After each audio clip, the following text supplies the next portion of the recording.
Comme vous le savez, l'ambiance générale ne prête guère à l'euphorie, tant l'actualité est jalonnée quotidiennement d'événements catastrophiques, ou mieux, inquiétants.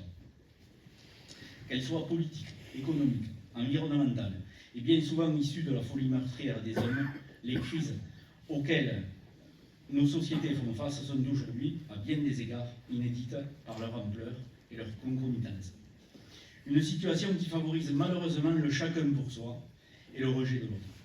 Une tendance qui s'accompagne souvent de remises en cause d'acquis sociaux et de droits fondamentaux dont les premières cibles sont toujours les mêmes. Les plus faibles, coupables d'être pauvres.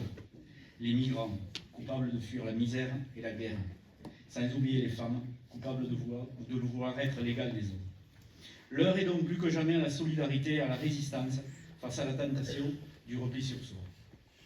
Et c'est bien cet esprit de résistance et de solidarité qui m'anime avec la volonté indéfectible de conforter le pays de Tarascon. Une mission qui incombe à chacun d'entre nous, élus bien sûr, mais aussi citoyens, avec lesquels et pour lesquels nous agissons au quotidien. Au-delà de l'action, il y a aussi le cadre dans lequel cette dernière s'inscrit. Et pour moi, les choses sont claires, comme pour l'ensemble de mes collègues, j'en suis certain. Cette action s'inscrit dans ce formidable héritage qui nous revient de préserver. Je veux bien entendu, encore une fois, parler de notre République démocratique, sociale, laïque et fraternelle.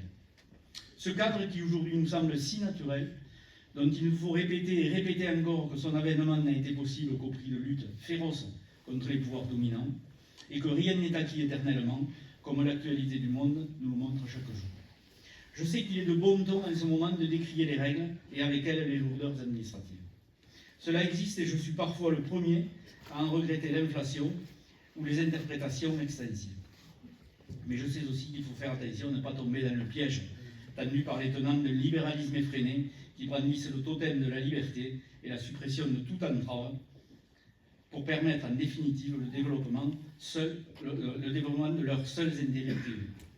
La liberté est un bien précieux, mais qui n'a de sens que dans le respect de celle des autres.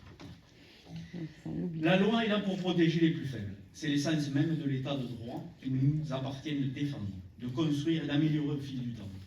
C'est un ouvrage qu'il faut sans cesse remettre sur le métier, sans jamais perdre de vue sa vocation protectrice. En clair, ne confondons pas le BSP, cher à notre territoire, le bon sens paysan, qui doit guider les prises de décision avec le fantasme d'une société sans règles qui, n'en doutez pas, ne bénéficierait qu'à une infime minorité qui peut se passer de l'action publique. Qui parmi nous ce soir pourrait financer seul sa santé, l'éducation de ses enfants, ou bien encore des réseaux de communication ou de transport?